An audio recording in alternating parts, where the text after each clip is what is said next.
Laughter, not fear, not supplication, not surrender, laughter, they're laughing at us.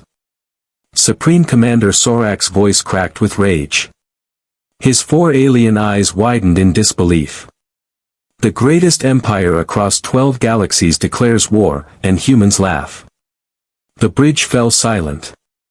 The mighty cannon armada of 100,000 warships hovered in space, ready to annihilate an entire civilization.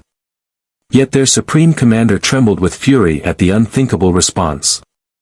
Lieutenant Bex's violet skin darkened with shame. Yes, Commander. They received our ultimatum and laughed. Sorak's massive claws crushed the armrests of his command chair. The metal warped and creaked under his force. Play it now. The main screen flickered to life, displaying the face of the human representative. A woman with buzz-cut, reddish-brown hair and eyes the color of Earth's oceans. Her name was Admiral Tisa Monroe, Supreme Commander of Earth's Defense Forces. Let me make this clear, she said, not even trying to hide the mocking smile on her lips. You, the mighty Cannon Empire, are declaring war on us because we refuse to grant you exclusive mining rights to an uninhabited rock on the edge of our solar system. Sorak's secondary heart began to pound. The audacity, the disrespect, the complete absence of terror. We are the Cannon Empire. He had told her in the original transmission. We have conquered 12 galaxies. Our warships eclipse suns. Our soldiers number in the trillions. The 1,000-year peace treaty signed by your ancestors has expired, and we choose not to renew it. Surrender now or face extinction. And what had this human done? Laughed. Really, laughed. You do realize we've been watching you for the last 1,000 years, right? Admiral Monroe continued. On the recording, we've been monitoring your communications, studying your technology, analyzing your tactics. The treaty wasn't for our protection, it was for yours. The bridge fell silent again. Sorak felt a sensation he hadn't experienced in centuries. It was doubt. He's bragging, whispered Science Officer Krell. Barely audible. They must be bragging. They are, Zorak asked, turning to his intelligence director. Lure, explain this reaction. Why aren't they trembling with fear? Why aren't they begging for mercy? They're just one species confined to a single solar system. Director Lura stepped forward, his exoskeleton clicking nervously. Supreme Commander, our intelligence on humans is limited. The treaty prevented direct observation. We know they were primitive when we first encountered them. They had barely managed rudimentary spaceflight. Their weapons were chemical. Their medicine still consisted of opening bodies and sewing them back together. And now, Sorak demanded. We don't know, Lure admitted, lowering his gaze. The treaty kept us 5 light-years away from their system at all times. We've detected unusual energy readings over the centuries, but nothing conclusive. It's possible they've made progress. Sorak scoffed. In just 1,000 years. Impossible. No species develops that fast. It took us 15,000 years to achieve interstellar travel. With all due respect, Commander, interrupted Fleet Admiral Dex, her facial tentacles twitching with concern. Perhaps we should send a scouting vessel to assess their capabilities before committing to a full-scale invasion. Cowardice, snapped Zorak. For my own Fleet Admiral, no less. We are Cannon. We don't scout, we don't assess, we conquer. But, Supreme Commander, Dex insisted, if there is even the slightest chance that the human is telling the truth, that's enough. Sorak roared, rising to his full height of nearly 13 feet. Prepare the armada, every ship, every warrior. We will darken their skies, boil their oceans. We will remind these humans what it means to stand against the might of the Kian Empire. As the bridge officers rushed to carry out his orders, Sorak glanced back at the screen, studying the human's face. Admiral Monroe was still smiling. One more thing, she said on the recording, just before cutting the transmission. When you come, bring something interesting. We've been trapped in this solar system for a year with nothing to do but prepare for their return. We're eager to see what they bring. The transmission ended, and Sorak felt that unwanted sensation again. Stronger this time. It was definitely doubt. And for the first time in his 300 years of life, Supreme Commander Sorak felt a chill run down his spine. Director Luer consulted his data tablet. According to intelligence from 1,000 years ago, they had approximately 50 million soldiers and 10,000 primitive spacecraft. And our forces, Sorak demanded. 10 billion warriors across the entire empire. With 500 million currently deployed on our capital ships, the Navy consists of 100,000 warships, each capable of reducing a planet's surface to magma. Sorak relaxed slightly. The numbers don't lie. Even if they've advanced, they can't have matched that kind of military power. Is there anything else? Commander, Supreme, Luer said hesitantly about the humans. In our initial assessments, we noticed an unusual psychological trait. They respond to threats by becoming more aggressive rather than more submissive, and they have a strange relationship with their mortality. They know they are going to die, but they act as if they are immortal. That makes their behavior unpredictable. Sorak flicked an appendage dismissively. Psychological peculiarities won't save you from plasma cannons. Set course for the Sol system at full speed, as the mighty cannon armada began to move, forming a swarm of destruction that stretched across light years. Zorak couldn't shake the memory of the human's laughter. It wasn't the laughter of someone boasting, it was the laughter of someone who knew something he didn't. The command deck of the Imperial flagship Dominion stretched over 300 meters in diameter, its curved walls covered in tactical displays and monitoring stations.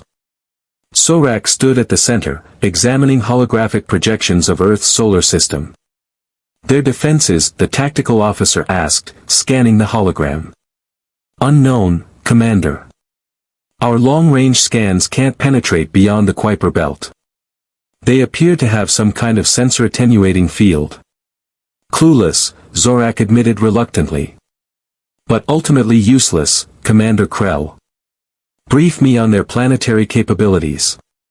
The slender fingers of Science Officer Krell danced across her console. Earth is their only habitable planet. Although we have detected colonial outposts on their moon and fourth planet, their species numbered approximately 8,001,000 years ago. Their technology was primitive, combustion engines, early nuclear fission, rudimentary digital networks. Their weapons were limited to chemical explosives and basic particle acceleration, and that would grant them 1,000 years of development. Krell's membrane-covered eyes blinked rapidly. Based on standard development curves, perhaps limited interplanetary travel. Modest energy weapons, rudimentary force fields, nothing that could challenge the Armada. Soraka nodded, but doubt gnawed at him. He had conquered 18 species during his 3 centuries as Supreme Commander. All had trembled before Kaan's power. All had surrendered immediately or been annihilated. None had laughed. His psychological profile, he said suddenly. Tell me more. Luer looked surprised, but obeyed. Humans are remarkably adaptable and surprisingly resilient. They evolved as hunters by persistence. They pursued prey until it collapsed from exhaustion. This created a species that values endurance over immediate strength. Weaknesses, they are emotionally fragile, form strong bonds with individuals, and have historically fought each other for territory and resources. They are also physically frail, with no natural armor, limited strength, poor sensory capabilities, and yet they laugh in the face of extinction, Zorak murmured. Yes, Luer admitted. That doesn't fit the profile. Fleet Admiral Deck approached in her gleaming ceremonial armor. Supreme Commander, the Armada is assembled. All battle groups report ready. We await your order to initiate the jump to hyperspace. Zorak's jaws clicked decisively. Initiate the jump sequence. Let's remind these humans of their place in the universe.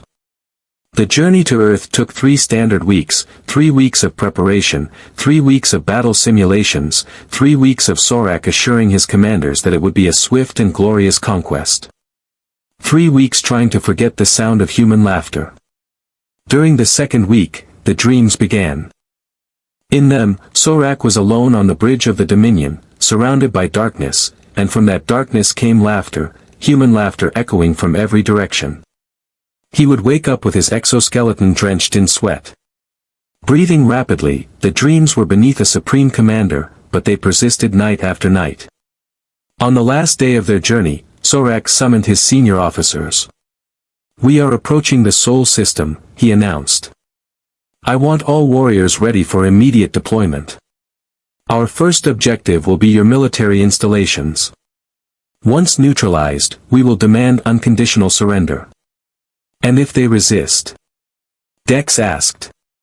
"Then we will demonstrate our resolve by reducing one of their smaller settlements to ashes," Zorak replied coldly.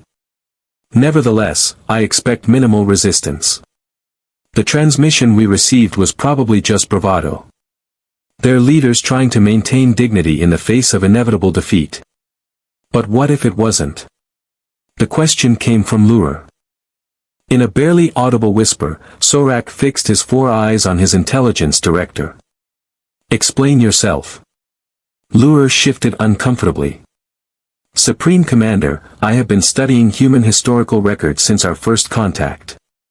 They have a remarkable capacity for technological innovation when properly motivated. The period between their first powered flight and their first moon landing was only 66 years, an unprecedented leap of development among known species. Your point, Director, is, if that pattern continued, if they maintained or even accelerated that rate of advancement for 1,000 years, do you think they might have weapons capable of damaging the Navy?" Zorak's tone was dangerous. "I suggest we should be prepared for unexpected developments." Silence fell over the room. Then Sorak laughed. A sound sharp and screeching. "Your concern is noted, Director, but it is unnecessary. Prepare your warriors. Today we add another conquest to the glory of the Empire. We are approaching the edge of the Sol system, Supreme Commander," announced Navigator Cell. "Pluto orbit. In 5 minutes." Soraka nodded.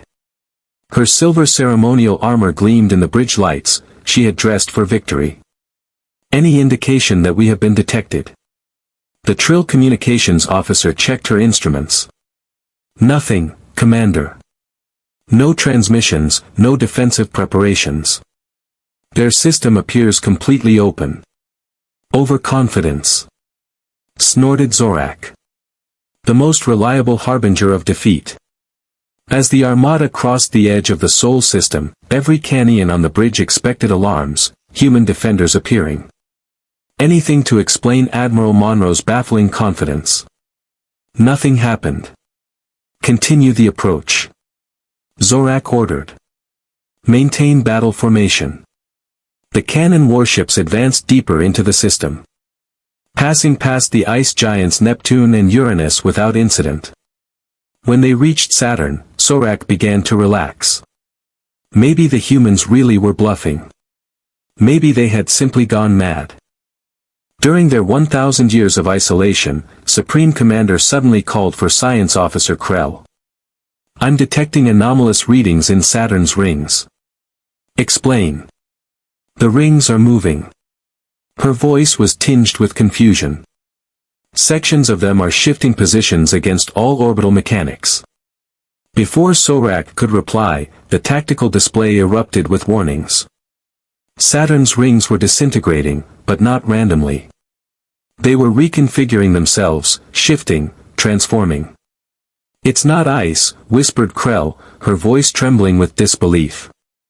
"The rings aren't ice and rock, they're ships." "Ships," repeated Sorak incredulously. "Millions," continued Krell, her eyes fixed on the readings.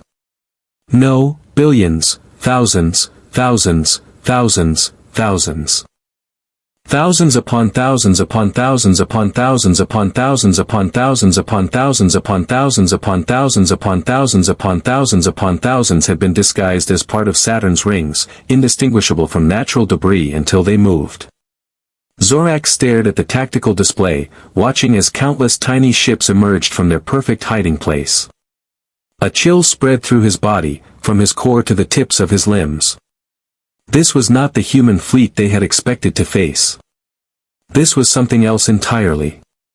Incoming transmission, Trill announced, his voice trembling. From the human fleet on screen, Zorak ordered. His jaw clicking nervously, the display flickered to life, showing Admiral Monroe again. She stood on what appeared to be a bridge similar to his own, but more streamlined, more advanced. "Welcome to Seoul, Commander Zorak," she said cheerfully. "I see you brought the whole family. How thoughtful." Zorak struggled to maintain his composure. "What does this disappointment mean? Where did those ships come from?" "Ships? Disappointment." Monroe raised an eyebrow. "Oh, you mean the rings. That's not deception, Commander. Just preparation." As for the ships, he smiled that infuriating human smile. "We built all 10 billion of them. We had a lot of free time, you know, with the peace treaty and all." "Impossible." Zorak roared.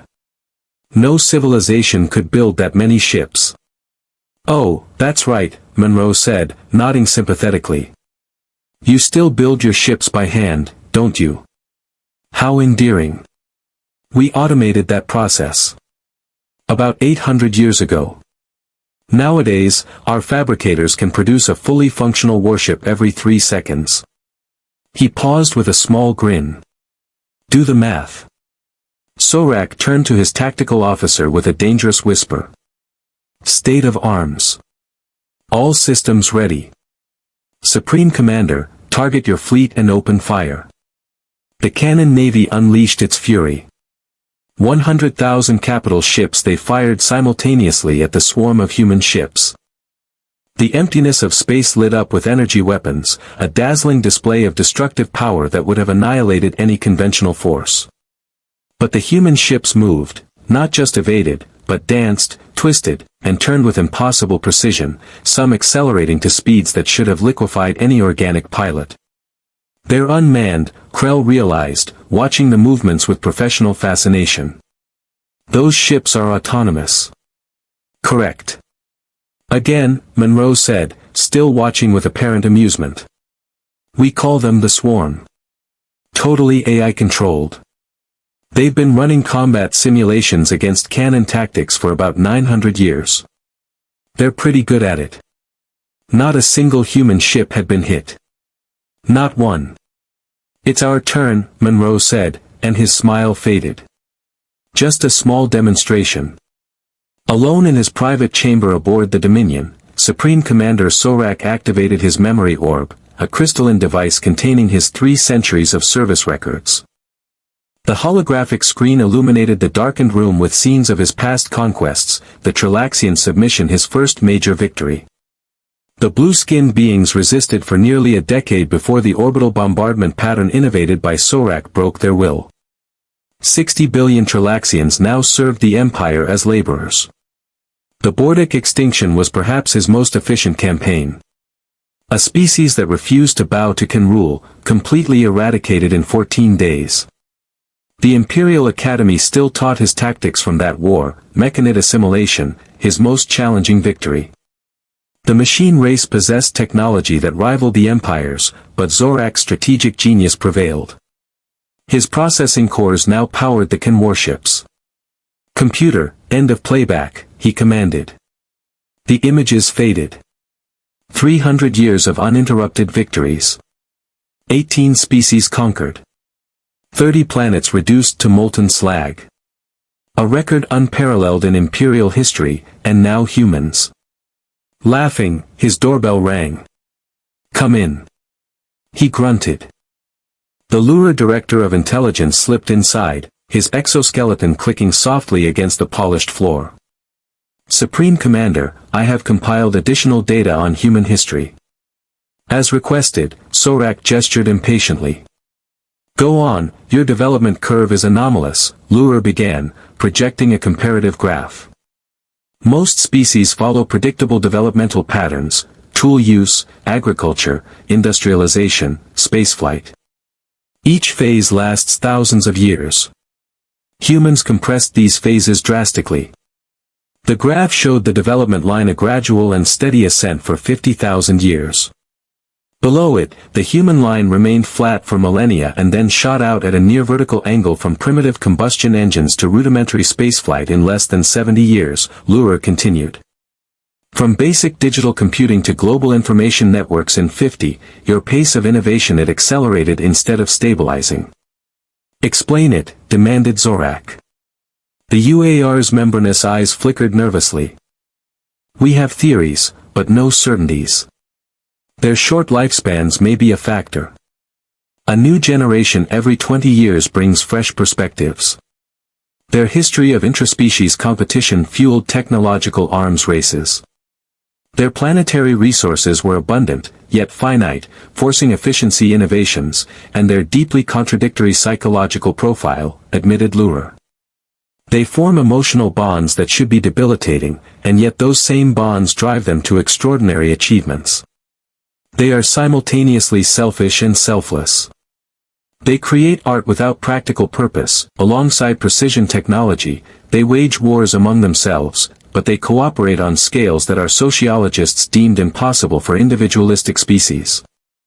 Sorak absorbed this, his secondary heart racing. You're describing chaos, not civilization perhaps, Lura agreed. Or perhaps a different evolutionary path. The Empire values order, stability, hierarchy. Humans seem to thrive on change, adaptation, disruption. They deliberately introduce instability into stable systems to force innovation. Du furu. Madness, Zorak muttered. Perhaps, Lura echoed, but effective madness. The strategic planning room was filled with Zorak's senior staff, 12 commanders representing the various divisions of the Kin military machine. The atmosphere was tense, with currents of conflict unusual in the imperial hierarchy. We should have sent reconnaissance ships, Fleet Admiral Dex insisted. Not for the first time. Basic tactical doctrine demands reconnaissance before combat. The Empire does not reconnoiter. The Empire conquers, countered General Bex, commander of ground forces. His massive frame dwarfed even Zorak. His heavy armor creaked as he leaned forward. Your caution dishonors our traditions. My caution keeps my fleet intact, Dex retorted. We know nothing about current human capabilities. Nothing. We know they're confined to a system, Bex snarled. We know they haven't had any external conflicts to spur military innovation. We know they were primitive when we last encountered them. What more do you need? Sorak let the debate continue, carefully studying his officers. The division was unusual. Traditionally, the Kin military leadership maintained absolute unity of purpose. This dissension revealed something he had never expected to witness in his lifetime. Fear, Commander Krell, he said finally, silencing the room. You've analyzed Admiral Monroe's transmissions. Assessment, Mara, Nora, come on. No, the science officer stiffened. She displays complete confidence, Commander, or exceptional performance ability, or genuine superiority. Her neural patterns show no markers of stress during the communication. She believes what she says. And what does that mean? Zorak pressed. Either delusion, or she believes the doubt, or they possess capabilities we cannot yet comprehend. General Beck slammed his massive fist on the table. Impossible. They are one species on a single world. They've had 1,000 years while we've had 20,000. The mere suggestion is an insult to the Empire.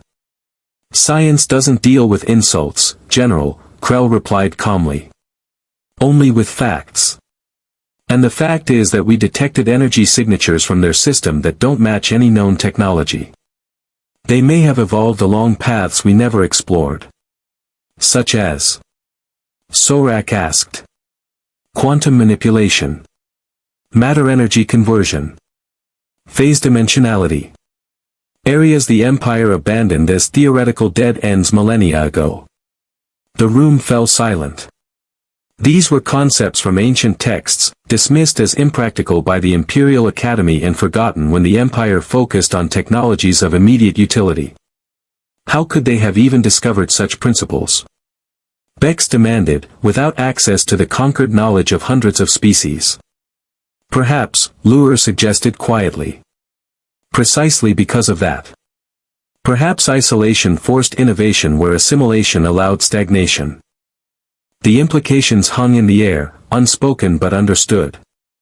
The Empire's greatest strength, conquest, had become its greatest weakness. Sorak suddenly rose, standing erect on the table. Enough speculation. We will fight as planned. The fleet will enter the Sol system in formation. We will demonstrate our power. They will submit or be destroyed. The Empire has spoken. His officers saluted in unison, their momentary dissent forgotten before the direct orders. As they retreated, only Lure lingered behind. Speak, Sorak commanded. There's one more piece of information, Commander. Something I hesitated to include in the official report. The treaty continues. It was humans who requested it, not our ancestors. Our historical records suggest we were ready to conquer them 1,000 years ago, but they proposed the agreement first. Not out of fear, but because the records aren't clear. There are indications they wanted to study us, to learn from us as if we were some kind of experiment. Sorak felt his anger rising. You're suggesting they manipulated the powerful Khan Empire, that they used us as research subjects. I only reported what the archives contain, Lure replied cautiously. It seems they impressed our ancestors with unusual foresight for a primitive species. The treaty was intended as temporary, to give them time to mature before formal relations. Relations, not conquest. Apparently so, though later imperial administrations reinterpreted it as a delay before the inevitable conquest. Sorak dismissed Lure with a mentally unsettled gesture. It could be possible. Had humans orchestrated this entire situation by manipulating the Empire over the course of a millennium? No, impossible. No species can plan on such timescales. No primitive civilization could outwit the combined genius of 20,000 years of imperial strategy. And yet, the doubt lingered. Boring through his consciousness like a parasite, the dream returned that night more vivid than before. Sorak stood on a battlefield of ash and molten rock, the remnants of a conquered world, but instead of triumph, he felt exposed, vulnerable. From the surrounding darkness came not the usual sounds of his mission, but human laughter, not cruel, not mocking, but amused, as if they were watching a child playing war. He awoke with a violent start, his exoskeleton drenched with moisture. The chronometer showed barely halfway through his sleep cycle, but he knew rest would not return. Donning his armor, he made his way to the tactical center, a smaller, safer version of the main bridge, used for classified operations. To his surprise, Science Officer Krell was already there, hunched over a monitoring station. She straightened up immediately. When he entered, "Commander, I wasn't expecting him." "What are you consulting, Krell?" he demanded. She hesitated. "Historical records, sir, specifically technological development paths the Empire didn't follow." "Explain." "After our discussion, I became curious about these theoretical fields we abandoned, quantum manipulation, matter-energy conversion. I found references in ancient texts to research done before the Fifth Imperial Dynasty, before the doctrine of conquest became our sole focus. And the theories were sound, Commander. Valid principles were abandoned not because they were incorrect, but because they required decades of pure research with no immediate military application. The Empire chose more direct paths to power." Sorak studied her with his 4 eyes. "Do you think humans followed those abandoned paths? It would explain the energy signatures we've detected." It would explain their confidence and why they aren't afraid of our conventional weapons. Show me, he ordered. For the next 3 hours. They reviewed ancient scientific texts. Knowledge untouched for millennia. As the Empire focused solely